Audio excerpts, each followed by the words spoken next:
Now let's look at the exchange traded funds, the ETF, and this time we want to do more comparison. If you look at these three ETF, we have the Vanguard S&P 500, we have the SPDR S&P 500 fossil fuel reserve free. That means that we have the S&P 500, but we exclude the oil related companies, right? Those with high carbon footprint, we eliminate those. And then we have the regular S&P 500. So, so the Vanguard and the Spider, they are comparable. And this one has a little bit less than 500 names. So if you look at the fee ratio, the expense ratio, you'll see that XPYX charges 0.20 compared to SPY 0.06, and VOO charges only 0.03. If one is looking to invest in this, knowing that one is going to be paying more for this ETF, then one should also look at the historical data. If you look at this historical data of all three funds, okay, the blue, the red, and the orange, you see that they are pretty much the same, right? So meaning that while this sounds great for ESG investing, but the amount of extra fees that you're paying, right, has not generated, right, any significant outperformance. Perhaps there are other ways to invest than just buying this SPYX. We can use ETF DB, ETF database. And here, what I'm doing is I am looking at QQQ, which mimic the NASDAQ 100.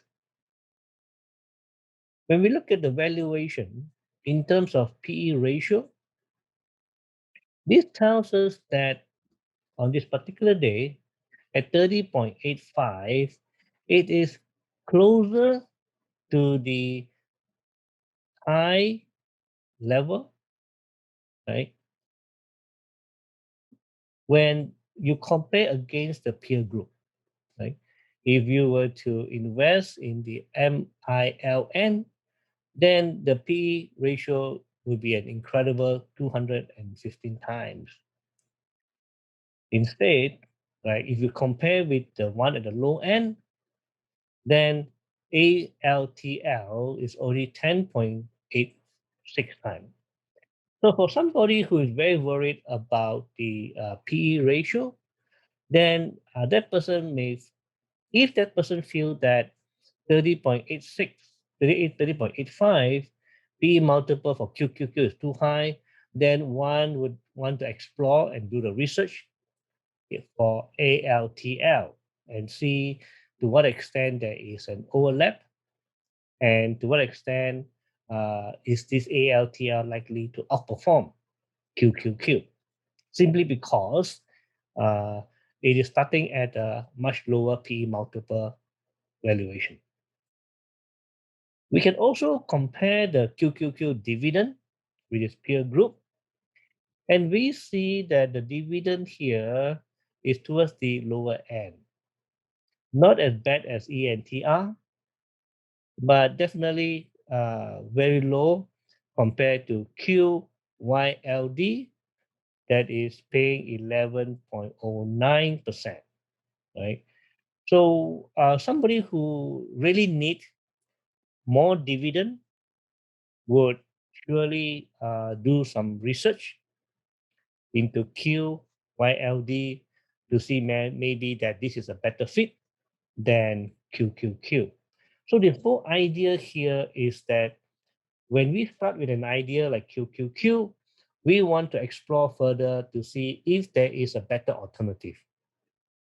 Obviously, the criteria depends on what's more important to you. For some people, valuation is important. They look at the P multiple. To some people, the dividend yield, the income is more important. Mhm. What I'm doing here is I am comparing two ETF that invest in financial stocks. And I am looking at KBE, which is the spider version of the S&P Bank ETF, and compare that with XLF, which has a slightly different set of holdings. What we see is that they track pretty much very close together.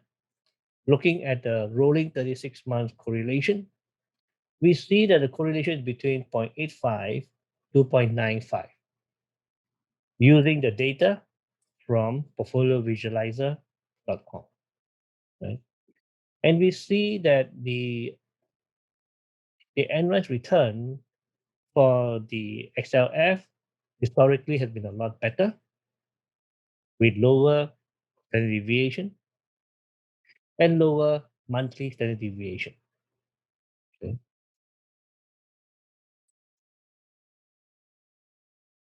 What we want to do next is to compare the Sortino ratio.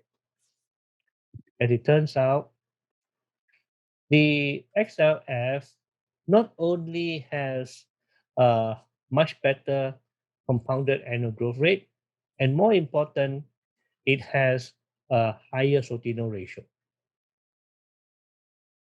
In terms of the drawdown, it has a slightly worse maximum drawdown and a slightly worse year compared to KBE.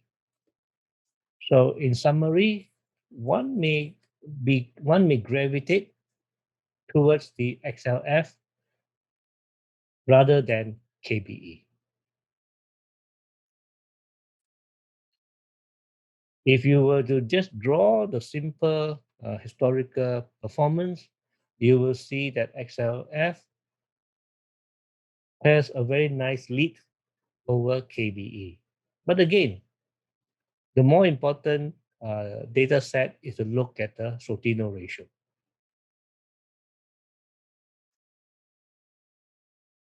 We can research further to look at the breakdown. The breakdown tells us that the XLF has a lot more large cap value stock,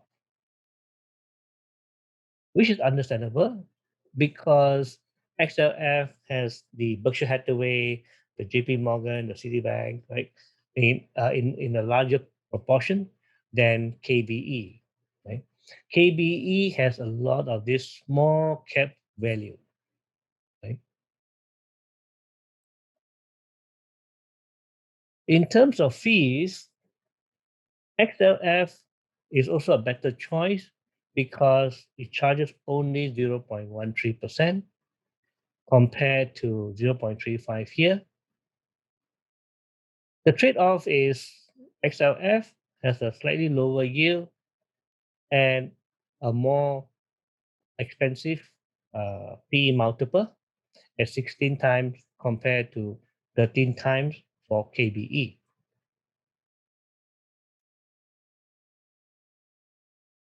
Further research show us the distribution, and here you can see that KBE has a lot of holdings and they are all in very small percentage, like no more than 2.1%, whereas the XLF is heavily concentrated in these few names.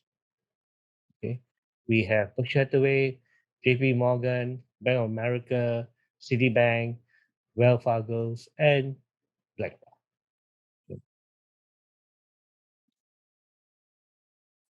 I want to look at another way where we compare the different ETF.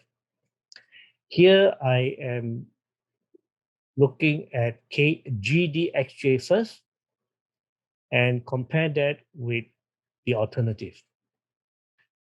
Using barchart.com, this tells me that related a good two good alternative to GDXJ, which is a junior gold miners company, is a GUNR, Morningstar Global Upstream Natural Resources ETF, and XLB, S&P 500 Material Sector Spider. This is very helpful because this tells me that GDXJ is trading at 21.9 times PE multiple.